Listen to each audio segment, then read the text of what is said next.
오늘은 출애굽기 21장 5절 말씀입니다. 종이 진정으로 말하기를 내가 상전과 내 처자를 사랑하니 나가서 자유하지 않겠노라 하면 아멘. 그래서 출애굽기 21장은 이제 하나님께서 이스라엘 백성에게 율례를 이제 말씀해주고 계십니다. 그리고 처음으로 이제 히브리 종에 대한 규례를 말씀해주고 계십니다. 그래서 종을 이제 돈을 주고 샀으면은 6년 동안 일을 시키는데 7년째는 이제 나갈 수가 있습니다. 자유하게. 이제 혼자 왔으면 혼자 나가고, 장가 들었으면 이제 아내하고 같이 왔으면은 그 아내도 같이 나가도 됩니다. 그런데 이제 혼자 와가지고 그 주인이 아내를 줘서 결혼을 해서 자식을 낳았을 때 나갈 때는 혼자 나가야 됩니다. 처자식 못 데리고 나간다는 겁니다.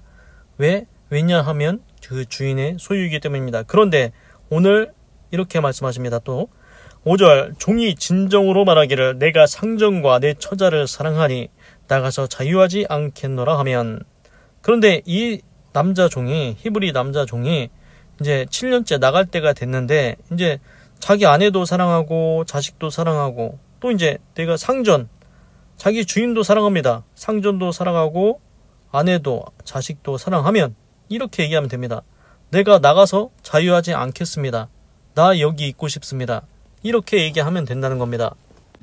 그래서 이제 내일 이제 또 이어지는데, 이제 그러면은 이제 그 주인이 이제 그 히브리 남자 종을 재판장한테 데리고 갑니다. 그러면은 이제 거기서 이제 귀에다가 이제 뚫습니다. 귀를. 그러면 귀를 뚫으면은 이제 영영이 이제 그 주인을 섬긴다. 이렇게 이제 됩니다.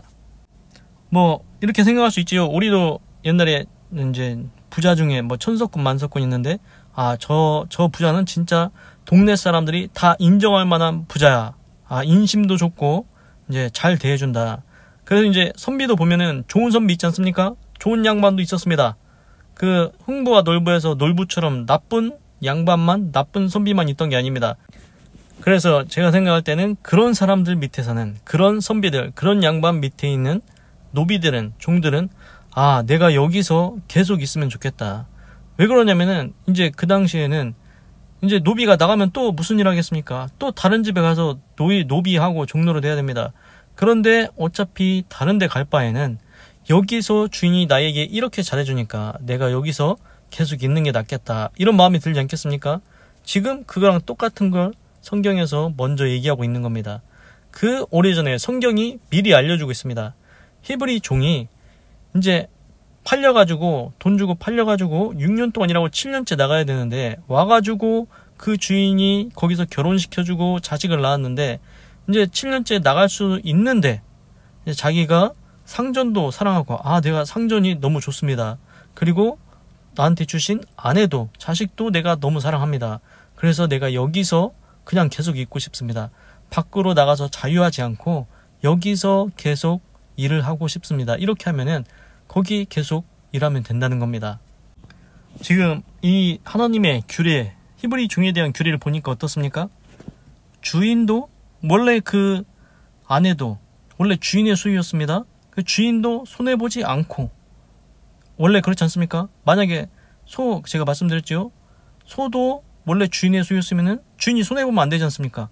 주인의 원래 소유, 그것도 손해보지 않고 이제 나가는 종, 자유할 수 있는 그 종도 이제 원하면 계속 있을 수 있게 해주는 것.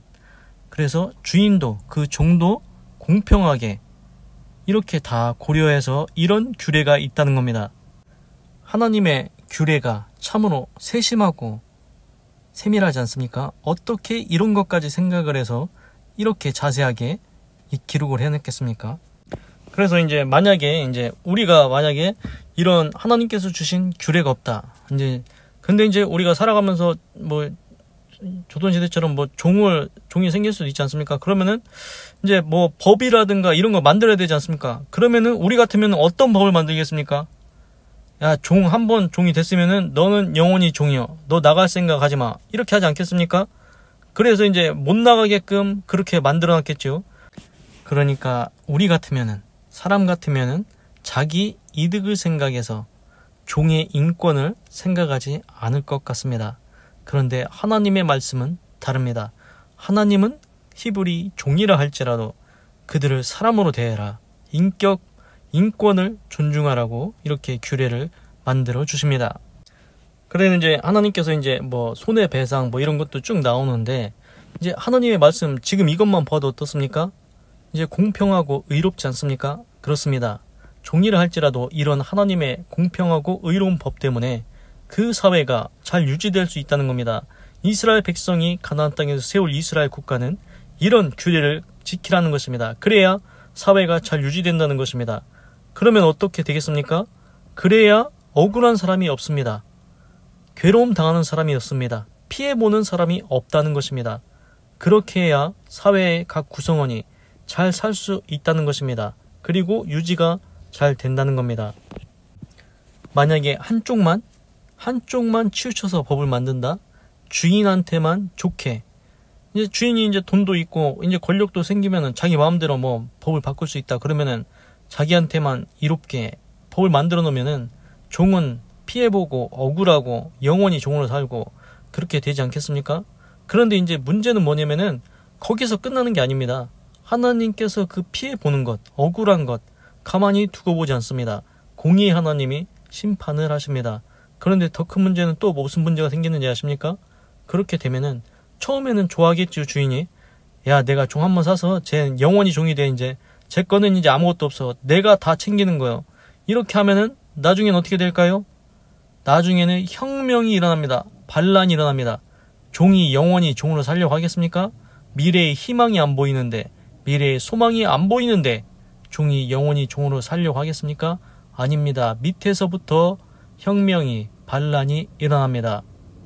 우리도 그렇지 않습니까? 옛날에 뭐 중세시대 때 그 성에서 이제 성에서 이제 소장농, 우리나라로 따지면 뭐 돈이나 밥 빌려주고서는 이제 쌀 나오면 100가마 나오면은 이제 뭐 90가마는 주인한테 주고 10가마는 네가 밥 먹고 심고 다 해라 이렇게 했는데, 이제 이거를 이제 주인이 심하게 해가지고 야, 이제는 90가마가 아니고 내가 법을 바꿨어. 100가마 나오면은 99가마를 갖고 와. 한 가마로 네가 알아서 해. 먹든지 살든지 하여튼간 너는 그렇게 해야 돼. 그러면은 그 농부가, 소장농이 계속 가만히 있겠습니까? 아닙니다. 언젠가는 들고 일어난다는 겁니다. 농민 봉기가 왜 일어나겠습니까? 더 이상 이거는 먹고 살 것도 안 되고 연명도 안 되고 이거 소망이 안 보이고 희망이 안 보이면 밑에서 일어난다는 겁니다. 그렇지 않겠습니까? 그렇습니다. 지금 오늘 하나님께서 주신 히브리 노예에 대한 법, 히브리 종에 대한 법, 주인의 소유도 생각하고 주인의 재산도 생각하고 그 종의 입장도 인격도 인권도 다 생각해서 이렇게 말씀을 주십니다. 얼마나 의롭습니까? 공평합니까?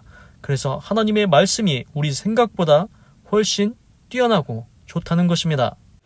그래서 이제 제가 개인적으로 드는 생각은 뭐냐면은, 우리가 인생을 살아갈 때 우리가 이제 태어나서 0살부터 시작해가지고 지금 막 살아오지 않습니까? 그래서 인생의 경험을 거치면서, 경험을 통해서, 체험을 통해서, 아니면 듣고 책을 읽거나 뭐 이런 거에서 지식을 쌓지요, 지혜를 얻지요. 그런데 인생의 답을 어디서 찾는 게 가장 좋겠습니까? 하나님의 말씀에서 찾는 게 가장 좋은 것 같습니다.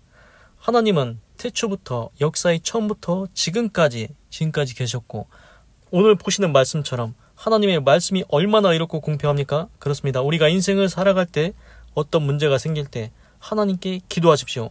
그러면 하나님이 가르쳐 주십니다. 또한 하나님의 기록된 성경 말씀에서 답을 찾는 게 좋은 것 같습니다. 하나님의 말씀대로 하는 게 가장 의롭고 공평하고 좋은 것 같습니다. 그래서 예를 들어서 이제 법을 만든다. 그러면 이제 아무것도 없는 상태에서 법을 만든다? 그러면 이제 뭘 어떻게 법을 만들어야 되냐, 뭐 이렇게 생각을 하겠죠. 자기도 나름대로 본인이. 그런데 아무것도 없는 상태에서 법을 만드는 것보다 하나님의 말씀에 지금 이게 다 기록되어 있지 않습니까? 이제 히브리 종에 대한 법도 나오고 손해배상에 대한 법도 나오고 이게 쭉 나옵니다. 그러면 하나님 말씀을 토대로 해서 법을 만들면 얼마나 좋겠습니까? 하나님의 말씀대로 만드는 법이 가장 좋은 법 같습니다. 그래서 하나님께서 이러한 규례들을 말씀하시는데 왜 이것을 말씀하시겠습니까? 하나님께서 아브라함 자손을 통해서 지금 이스라엘 12지파, 모세가 이스라엘 백성을 이끌고 가나안 땅에 가서 국가를 세우는데 하나님께서 모델 국가를 만들기 원하십니다. 하나님이 세우시는 모델 국가, 이게 진짜 하나님이 원하시는 진정한 국가의 모습이다. 이걸 보여주길 원하시는 겁니다. 그래서 하나님의 규례대로, 하나님의 율법대로 세워지는 이 사회, 이 국가, 이걸 보여주고 싶으신 겁니다. 그래서 너희도 이렇게 이걸 따라서 살면 된다. 이걸 보여주십니다. 말씀하십니다. 그래서 우리도 사람도 보면은 위인전 있지 않습니까? 위인전을 왜 봅니까? 아, 이 사람은 훌륭하다. 그 예를 들어서 세종대왕이면 세종대왕이 뭐 한글을 만들었다. 뭐 여러 가지 좋은 일을 했다. 이런 걸 하면서 뭐라는 겁니까? 이 사람을 모델로 삼으라고 하지 않습니까? 야, 이렇게 훌륭한 사람이 이렇게 살았으니까 너도 본받아서 이렇게 살아라. 이렇게 하지 않습니까? 그렇습니다. 사람도 우리가 누구를 본받으면 사는 게 가장 좋습니까? 예수님, 신약 성경에 나오신 예수님의 삶을 본받아서 사는 것. 예수님이 우리의 모델이라는 겁니다. 그것처럼 사람도 모델을 따라서 사는 게 가장 좋은 것처럼 예수님이 모델입니다. 국가도 하나님이 세우시는 지금 이 율례와 규례대로 그렇게 세우는 국가가 하나님께서 원하시는 아름다운 국가가 된다는 겁니다. 그래서 이제 간단하게 예를 들면은 여기 이제 성경에 이제 규례 이제 말씀하실 때 이제 소 있지 않습니까? 소? 남의 소가 뭐 내가 잘못해가지고 구덩이에 빠져서 거시기 하면 뭐 소를 어떻게 물어줘라. 이런 것까지 나옵니다. 이게 이제 다 피해 보상 다 되게끔, 억울하지 않게끔. 그렇습니다. 하나님의 말씀대로 규례를 세우고 율례를 세우는 것 중요한 것 같습니다. 기도하겠습니다. 하나님, 오늘은 출애굽기 21장 5절을 읽고 묵상해 보았습니다. 종이 진정으로 말하기를 내가 상전과 내 처자를 사랑하니 나가서 자유하지 않겠노라 하면, 그렇습니다. 이제 종이 7년째 나가서 자유할 수 있는데 그 종이 주어가지고 결혼을 해서 거기서 자식을 낳았는데 상전도 사랑하고 아내도 사랑하고 자식도 사랑해서 나가고 싶지 않으면, 거기 계속 있고 싶으면은 내가 나가서 자유하지 않겠노라고 말하면 된다고 했습니다. 하나님, 하나님의 규례 얼마나 공평하고 의로운지 알게 되었습니다. 주인도 손해보지 않게 하시고 그 소유권을 인정하게 하시고, 또한 그 종도 마음이 억울하지 않도록 이것을 규례로 만들어 주셨습니다. 아니, 어떤 사람이 종을 위해서 법을 만듭니까? 어떤 사람이 종한테 좋은 법을 만들겠습니까? 그런데 하나님의 말씀은 종도 억울하지 않도록, 마음이 슬프지 않도록 종의 입장도 고려해서 이러한 좋은 규례를 만들어 주셨습니다. 그래서 하나님은 주권자, 권력 있는 자의 편에 서는 게 아니고 모두에게 공평하게 의롭게 행하신다는 것을 알 수가 있었습니다. 우리가 하나님 앞에 설 때 부자라고 다 천국 갑니까? 그것도 아닙니다. 그러면은 가난하다고 다 천국 갑니까? 그것도 아닙니다.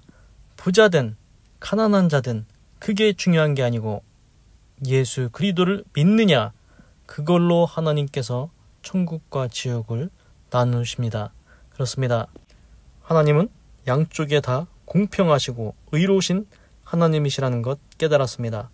하나님, 우리가 부자일 수도 있고 가난할 수도 있습니다. 그런데 그것보다 중요한 것, 예수 그리스도를 믿어라. 그리하면 너와 네 집이 구원을 받으리라. 이렇게 분명히 말씀해 주셨습니다. 그러면은 하나님의 말씀대로 예수님 믿으면은 구원 받습니다. 꼭 예수님 믿고 구원받게 하여 주시옵소서.